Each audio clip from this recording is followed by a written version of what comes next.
নমস্কাৰ আজি মই এটা স্পেচিয়েল টপিক লৈ আহিছো হেতু হল আমাৰ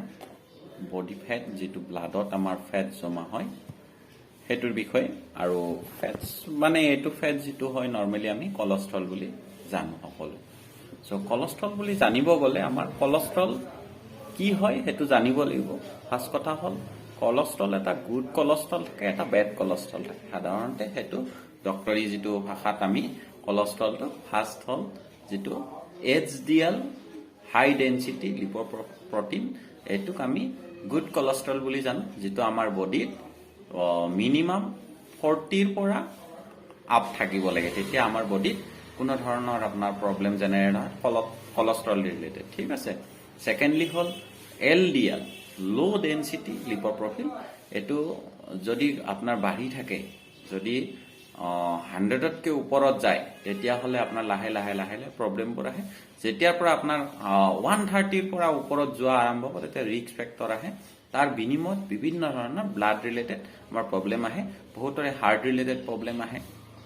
ষ্ট্ৰোক আমাৰ এটোৰ কাৰণে ম্যাক্সিমাম হয় আৰু ইয়াৰ লগে লগে আৰু এটা আছে যেটো হল আমি ট্ৰাইগ্লিসাৰাইড বুলি জানো হেতুক নৰমালি VLDL বুলি কয় ভেৰি লো ডেন্সিটি লিপোপ্ৰোটিন ঠিক আছে এখিনি কথা জানিব লাগিব তেতিয়া আমি কোলেস্ট্ৰলক কেনেকৈ কন্ট্ৰোল কৰিম খাদ্যৰ দ্বাৰা হেতু বিষয় ডিটেইলসলি জানিব পাৰিম ঠিক আছে আমাক বডিত কোলেস্ট্ৰলৰ দৰকাৰ ঠিক আছে আমাৰ যদি বডিত কোলেস্ট্ৰল নাথাকে তেতিয়া হলে আমাৰ বডিত ডি ভিটামিনটো প্ৰডিউস নহব আমাৰ যেটো হৰমোনাল ইনব্যালেন্স হৈ থাকিব হৰমোনাল ব্যালেন্স ৰাখিবৰ কাৰণে ভিটামিন ডি উৎপন্ন কৰাৰ কাৰণে আমাক গুড কোলেস্ট্ৰলটো বডিত দৰকাৰ সাধাৰণতে ঠিক আছে এই কোলেস্ট্ৰল লেভেলটো কিহে প্ৰডিউস কৰে বডিত লিভাৰে সেইকাৰণে লিভাৰক আমি সযতনে ৰাখিব লাগিব আৰু লগতে লিভাৰক ভাল খাদ্য খানা দিলেহে আমাৰ বডিটো সুস্থ হৈ থাকিব সেইকাৰণে আপোনালোকে জানিব মেইনলি আমি খাদ্য খানাৰ ওপৰত গুৰুত্ব দিলেহে এখিনি বস্তু নৰমাল হ'ব ঠিক আছে কেনেকুৱা ধৰণৰ আমি খাদ্য খাব লাগে হেতু আমি জানিম কেনেকুৱা খাব নালাগে হেতু জানিম ঠিক আছে তাৰ আগতে মই স্পেচিয়েল আপোনালোকক আজি নিউট্ৰিশন ফুড এটাৰ বিষয়ে কৈ আছো আমি কোলেস্ট্রল লেভেল যদি ব্লাড ফেট যদি বেছি থাকে কোলেস্ট্রল লেভেল যদি বেছি থাকে মই সাধাৰণতে মই নিজেই কি খাইছিলো মোৰ ফাদাৰৰ স্পেচিয়ালি এটা সময়ত বাঢ়িছিলে কি দিছিলো তেখেতক সো হেতুৰ বিষয়ে আপোনালোকক মই জনাই আছো তেখেতে কেনেকৈ ভাল পালে ফাৰ্স্ট কথা হল দিস ইজ আমাৰ নিউট্ৰিশন হাৰ্বাল লাইফ নিউট্ৰিশনত বেটা হাৰ্ট হয় এই বেটা হাৰ্টটোত কাম কি আছে ইয়াত সলিউবল ফাইবাৰ আছে প্ৰপাৰ পৰিমাণৰ সলিউবল ফাইবাৰ আছে যেটো বেটা হাৰ্টত আমাক ওটা বেটা গ্লুকন পাউডাৰ এটা আছে বেটা গ্লুকন পাউডাৰে আমাৰ যেটো সলিউবল ফাইবাৰৰ যিখিনি কাম আমাৰ অটোমেটিক কাম কৰে ই অটোমেটিক আপোনাৰ কি কৰিব ডেইলি ইয়াৰে 3 গ্ৰাম আমি যদি লও তেতিয়া হলে আমাৰ যেটো healthy blood cholesterol level maintain কৰাত সহায় কৰিব ঠিক আছে this is not medicine this is good nutrition ঠিক আছে আৰু এটো আমাৰ ব্লেটা যেটো হাৰ্ট হয় এটোই আপোনাৰ 3 গ্ৰাম লোৱাৰ বিনিময়ত ইয়াৰ পৰা ওট বেটা গ্লুকন যেটো আমাৰ বডিত লাগে সেইখিনি আহে আৰু সলিউবল ফাইবাৰ যিখিনি আমাক লাগে সেইখিনি আমাৰ বডিত ই প্ৰডিউস কৰে ঠিক আছে আপোনালোকে এটো লব পাৰে this is my not suggestion আপোনালোকে লব পাৰে যোনে বিচাৰে ঠিক আছে এনেকুৱা নহয় যে আপোনালোকে লবই লাগিব তেনেকুৱা কোনো কথা নাই আৰু ইয়াতে ভাল ইনগ্ৰেডিয়েন্ট বহুতখিনি থাকে স্যাচুৰেটেড ফেটি এসিড থাকে তাৰপিছত মনোস্যাচুৰেটেড ফেটি এসিড থাকে তেনেকুৱা আপোনাৰ বেটা গ্লুকন পাউডাৰ থাকে অলৰেডি মই কৈ দিছো এনাৰ্জি লেভেল ভালেখিনি থাকে এটো যদি লয় এনাৰ্জি লেভেলতো কাম কৰিব এটো হল এটা নিউট্ৰিশন যিখিনি সায়েন্সে বনাই এটো দিছে যাতে মানুহখিনি এই যেটো LDL ৰ লেভেল তাৰ পিছত আপোনাৰ DLDL ৰ লেভেল VLDL ৰ লেভেল যেটো যাতে নৰমাল কৰি ৰাখিব পাৰে HDL ৰ লেভেলটো যাতে বঢ়াব পাৰে এতিয়া আমি নৰমাল যেটো আমাৰ খাদ্য খানাৰ পৰা আমি এখিনি বস্তু পাব পাৰো সেইখিনিৰ বিষয়ে কথা পাতিম ঠিক আছে নৰমাল খাদ্য খানা আমাক কেনেকুৱা ধৰণৰ খাদ্য খানা খাব লাগে আৰু আমাৰ বডিৰ ফিজিক্যাল এক্টিভিটি কেনেকুৱা হ'ব লাগে ফাৰ্স্ট অফ অল আমি ৰাতিপুৱা বা ইভিনিং গতে দিনটোৰ ভিতৰত মিনিমাম 1 ঘন্টা আপোনালোকে এক্সাৰসাইজ কৰিব লাগিব যদি আপোনাৰ বডিত অলৰেডি কোলেস্ট্ৰল জমা হৈ আছে বডিত ব্লাড ফেটটো যদি বেছি আছে ঠিক আছে এটো কিন্তু আপোনালোকে ৰেগুলাৰ বেস কৰিব লাগিব তেতিয়াই হ'ব আৰু আমাৰ বিভিন্ন ধৰণৰ খানা আছে এটা নৰমালি খাদ্যৰ বিষয়ে মই কৈ দিছো আমি কি খাদ্য খাব লাগে কোলেস্ট্ৰল লেভেল যদি বেছি থাকে ঠিক আছে আমাৰ সাধাৰণতে ফলমূল ফল মূল আপোনালোকে ব্যৱহাৰ কৰিব লাগিব কাৰণ ফল মূলত হাই প্ৰটিন আৰু ফাইবাৰ বহুত থাকে যিটোৰ বিনিময়ত আমাৰ বডিৰ পৰা এই কলেষ্ট্ৰলটো কাট ডাউন হোৱাত হেল্প কৰে ঠিক আছে আৰু মেইনলি আমাৰ ধৰি লওক আপেলটোত বহুত থাকে বাকলিৰ সৈতে আমি যদি খাওঁ বাকলিযুক্ত যিটো আঁহযুক্ত খাদ্য ফল মূল সেইটো ল'ব তাৰপিছত শাক পাচলি সব শাক পাচলিয়ে ভাল স্পেচিয়েলি শাক পাচলিৰ লগত যিহেতু কৈছো ফাইবাৰযুক্ত যেনেকা ভেন্দি বেঙেনা তেনেকুৱা ধৰণৰ আপোনাৰ খাদ্য খালে এই কলেষ্ট্ৰলটো মানে কাট ডাউন হোৱাৰ চান্স আপোনাৰ বডিত 100% থাকে আৰু ফল মূলৰ বিষয়ে ক'লো কমলা মৌচুমী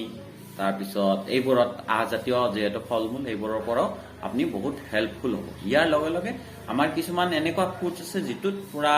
সলিউবল ফাইবাৰ হাই পৰিমাণৰ থাকে তেনেকুৱা ফল মূল মই কৈ দিছো সেইটো হ'ল নৰ্মেলি আমি ফল মূল নহয় এইটো খাদ্যৰ ভিতৰত পৰে ওটছটো সকলোৱে জানে ওটছ আপোনালোকে ল'ব পাৰে কাৰণ এইটো সলিউবল ফাইবাৰ হয় যিটোৱে আমাৰ বডিত যিবোৰ আপোনাৰ আৰ্টাৰী আছে আৰ্টাৰীৰ মাজত জাম হোৱা যিটো কলেষ্ট্ৰল আমাৰ সেই বস্তুটো কাট ডাউন কৰে ঠিক আছে এই কলেষ্ট্ৰলটো কাট ডাউন কৰিব লাগিলে সলিউবল ফাইবাৰ আপোনাক 100% লাগিব ঠিক আছে আৰু সেকেন্ডলি ইয়াৰ লগতে আপোনালোকে অইল ব্যৱহাৰ কৰে যিসকলে কলেষ্ট্ৰল লেভেল বেছি আছে কলেষ্ট্ৰল প্ৰব্লেমত ভুগি আছে ব্লাড ফেটৰ প্ৰব্লেমত ভুগি আছে আপোনালোকে অনুগ্ৰহ কৰি কৈছো ৰিফাইন অইল ব্যৱহাৰ নকৰিব ৰিফাইন অইলে আপোনাৰ কলেষ্ট্ৰল লেভেলটো যিটো বেড কলেষ্ট্ৰল সেইটো বহুত ইনক্ৰিজ কৰে আপোনালোকে যদি আপোনালোকে নৰ্মেল কৰিব বিচাৰে তেতিয়াহলে আপোনালোকে আছে ফাৰ্ষ্ট কথা অলিভ অইল আপোনালোকে ব্যৱহাৰ কৰিব পাৰে অলিভ অইলটো ভাল হয় অলিভ অইলত কাৰণ মনোস্যাচুৰেটেড আপোনাৰ ফেটি এচিডটো থাকে হেতুৰ কাৰণে আপোনাৰ কলেষ্ট্ৰল লেভেল যিটো বেড কলেষ্ট্ৰল কাট ডাউন কৰাৰ কাৰণে হেল্প কৰে ঠিক আছে তাৰপিছত গ্ৰাউণ্ডনাট অইল ব্যৱহাৰ কৰিব পাৰে যিটোত আপোনাৰ ভাল কলেষ্ট্ৰলৰ কাৰণে যাতে কলেষ্ট্ৰল নাবাঢ়ে তেনেকুৱা সো সেকেন্ডলি হ'ল সানফ্লাৱাৰ অলিভ সানফ্লাৱাৰ যিটো অইল আছে ব্যৱহাৰ কৰিব পাৰে অলৰেডি মই যিটো বেটা হাৰ্টৰ বিষয়ে ক'লো তাতে অলিভ সানফ্লাৱাৰ পাউডাৰৰ ইনগ্ৰেডিয়েন্টও তাতে আছে আপোনালোকে হেতু ব্যৱহাৰ কৰিলেও আপুনি যিখিনি আপোনাক দৰকাৰ অইলৰ বডিত আপোনাক যিখিনি দৰকাৰ সেইখিনি তাৰ পৰা পাব আৰু সেকেন্ডলি হ'ল ইয়াৰ লগে লগে আপুনি যদি আৰু খাদ্যৰ পৰা আৰু লাগে আপোনালোকক তেতিয়াহলে আপোনালোকে হেতু কাৰণে ওমেগা 3 দৰকাৰ ওমেগা 3 ক'ত পাব সাগৰীয় মাছ নদীৰ মাছ এইবোৰ মাছ যেটো তেল জাতীয় মাছ আছে আমাৰ তেল বেছি থকা হেতুত ফেটস বেছি থকা হেতু মাছত আপোনালোকে ওমেগা 3 ফেটি এসিডটো পায় এই ওমেগা 3 ফেটি এসিডেও আমাক কলেষ্ট্ৰল লেভেল কম কৰাত সহায় কৰে ঠিক আছে সেইকাৰণে যদি আপোনালোকৰ বেছি আছে তেতিয়াহলে আপোনালোকে সাগৰীয় মাছটো খাওক বা নদীৰ মাছবোৰ খাব পাৰে কাৰণ হেবোৰত ভাল আপনি যিখিনি আমাৰ লেটেৰা ভিতৰত আছে সেইখিনি কন্ট্ৰোল কৰাৰ কাৰণে হেল্প কৰিব আপোনাৰ সফা কৰাৰ কাৰণে হেল্প কৰিব এইচডিএল টো যদি বাঢ়ি যায় সেই লেটেৰা যিটো এলডিএল বেড কলেষ্ট্ৰল হি সফা কৰি লৈ যায় বডিৰ পৰা সেইকাৰণে এই খাদ্যবোৰ খালে আপোনালোকে লাহে লাহে এইচডিএল টো ইনক্ৰিজ কৰিব পাৰে আৰু আপোনাৰ এলডিএল টো নৰ্মেলত আনিব পাৰে যাতে আপোনাৰ বডিটো পাৰফেক্টলি চলি থাকে ইয়াৰ লগে লগে আমাৰ আৰু বহুত আছে আমাৰ নৰ্মেলি সিড আছে বহুতখিনি যিটো সিড বেজ আমি খানা খালে হয় যিটো আজাতীয় কাৰণ আমি জানো ৰঙালাওৰ গুটি নৰ্মেলি ৰঙালাওৰ গুটি আপোনালোকে যদি খাব পাৰে তেতিয়া হলে পামকিন সিড বুলি কয় ৰঙালাওৰ গুটি আপোনালোকে শুকাই পেলে তাক ধুনিয়াকৈ মাছেৰে বনক টেষ্টি কৰি তাক প্ৰপাৰ পৰিমাণৰ ফাইবাৰ থাকে তেনেকুৱা আৰু আছে বহুত আছে টুকমা চিয়া সিড বুলি কয় টুকমাটো বহুত ভাল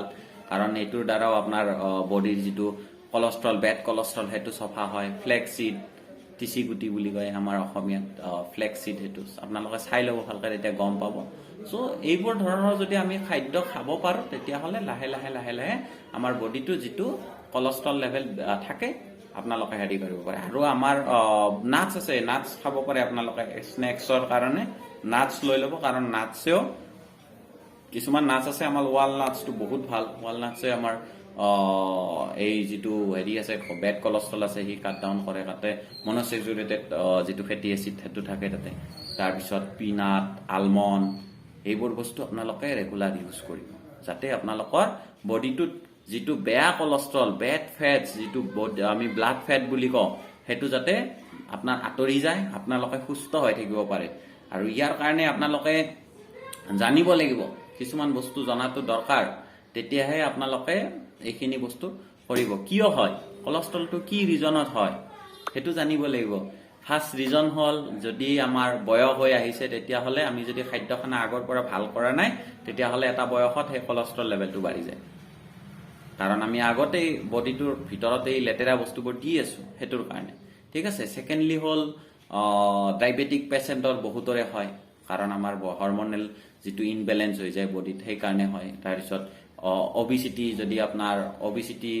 বাঢ়ি যায়, তেতিয়াহ'লে হাই ৰিস্ক থাকে কলেষ্ট্ৰল হোৱাৰ। এনেকুৱা নহয় যে শকত মানুহৰে কলেষ্ট্ৰল হ'ব, তেনেকুৱা কথা নাই, কাৰণ এইটো এটা নেদেখা বস্তু, বডিৰ ভিতৰত জমা হয়। ক্ষীণ মানুহৰো হয়, কাৰণ এইটো ব্লাডত জমা হয়।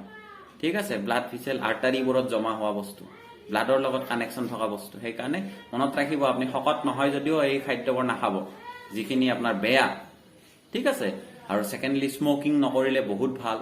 আনহেল্থি ফুডবোৰ নাখাব, অলৰেডি মই কৈ দিছোঁ। আনহেল্থি মানে যিবোৰ ফুডত আপোনাৰ নিউট্ৰিশ্যন ভেলু কম থাকে, সেইবোৰ ফুড খোৱা কমাই দিয়ক। ঠিক আছে। যিটো তেলত ভজা বস্তু একেবাৰে, সেইখিনি কমাই দিয়ক যদি আপোনাৰ কলেষ্ট্ৰল বেছি আছে বা কলেষ্ট্ৰলৰ আপোনাৰ লক্ষণ আছে বডিত,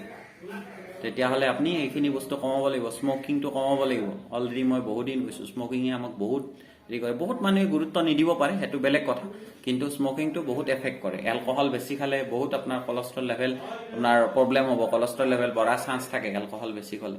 আৰু ছেকেণ্ডলি হ'ল ষ্ট্ৰেছ, টেনশ্যন যদি লয়, তেতিয়াও আমাৰ এই কলেষ্ট্ৰলত এফেক্ট পৰে। ঠিক আছে। টেনশ্যন নল'ব আপোনালোকে।